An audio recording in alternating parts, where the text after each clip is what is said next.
আমাৰো ডাঙৰ আমাৰ ডাঙৰ মাছ দিলে খাম বৰ সুন্দৰ কৰে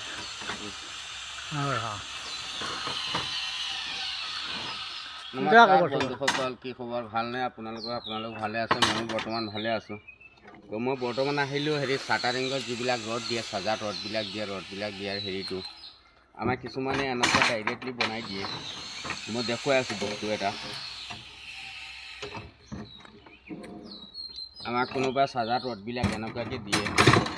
এইটো আছে চাজা ৰডটো এনেকুৱাকৈ দিয়াৰ পিছত 2 দিন 3 দিন যোৱাৰ পিছত যেতিয়া চাটাৰিংটো খুলিলে ৰডটো এনেকুৱা টেৰা কৰোঁতে ইয়াৰ পৰা ৰডটো উগালি যায় বা ৰডটো এনেকুৱা হিলি থাকে।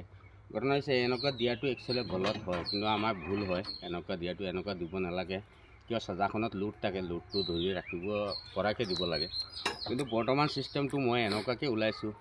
এইটো ইয়াত 2 ইঞ্চি এল দিছোঁ, ইয়াতে প্ৰায় তোমাৰ আছে 100 চেণ্টি আছে, 100 চেণ্টিটো দি দিছোঁ, ইয়াতে এল মাৰি দিছোঁ। এতিয়া বৰ্তমান এইটো ঢালাই ভিতৰতে থাকিব। ঢালাই ভিতৰত থাকিলে এই যিটো এলটো আছে এইটো পূৰা মানে লিণ্টাৰটো কভাৰ কৰি ৰাখিব আৰু ৰডটো এনেকুৱা হিলা দিলা নকৰে আৰু এনেকুৱা গপচ হৈ থাকে। তো ঘটনা কৈছোঁ মই আপোনালোকৰ বন্ধুসকল, এনেকুৱাকৈ ৰডটো দিব আৰু মোৰ পেজটো ফ'ল' কৰি যাব। ভাল লাগিলে এইটো এটা লাইক শ্বেয়াৰ কৰি দি যাব। ধন্যবাদ।